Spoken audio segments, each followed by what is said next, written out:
Okay. So meron tayong pasyente rito mga kaibigan. Logic board problem. Wala siyang power, no? And meron na ring bad sector kasi kaya magre-replace tayo. So binaklas ko na rin para wala nang maraming eksena.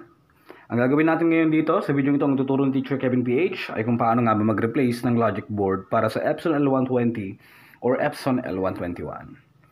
Okay? So logic board replacement tayo. So para hindi magkalituhan, kailangan nyo lang din tandaan yung pattern. So tanggalin lang muna natin lahat, yung flex cable, yung mga wires dito. Yan, remove. Remove din natin to syempre. Yan. Yung nasa baba, remove. Yan. So meron lang tayo tatagalin, 1, 2, 3. Tapos pang-apat yung nandito. Yan. So gumamit kayo ng screwdriver. Sa akin kasi flat yung ginagamit ko na medyo patulis.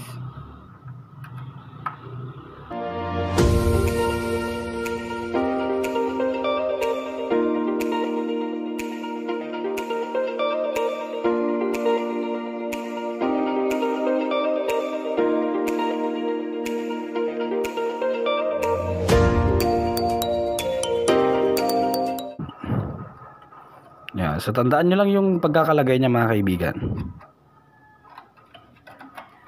Okay, remove. Ganun lang. Yan, lagay na natin yung bagong logic board.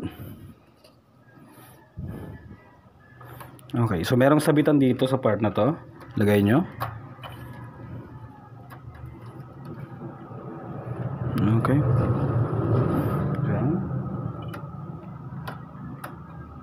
Tignan nyo kung naka-align ng maigi. Yan. Dito rin syempre. Check nyo maigi.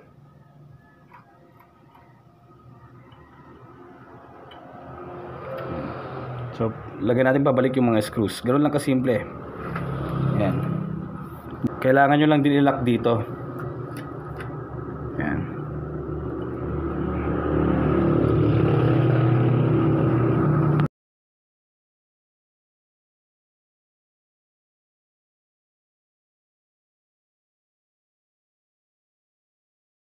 Then pagtapos, ibalik na natin yung mga connections dito. Basic na lang din yan. 3 lang yan. 1, 2, 3. Then flex cable ng ating print head. Careful lang din sa paglalagay, ha. Okay. That's it. Ganun lang kasimple maglagay mga kaibigan. Magpalit ng logic board para sa Epson L120. Ngayon, testingin natin. Baka mamaya hindi nag-o-open. So, plug in lang natin mga kaibigan.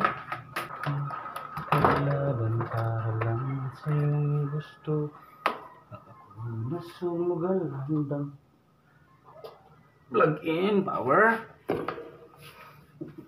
Turning on. Yan. Wala ko, hindi na mag-open. So yan. Ito na yung nagpalitan natin. Cleaning.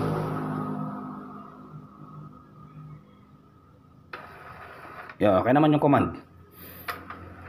Okay. So hanggang dito lang muna mga kaibigan.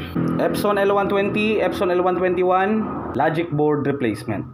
Thank you for watching.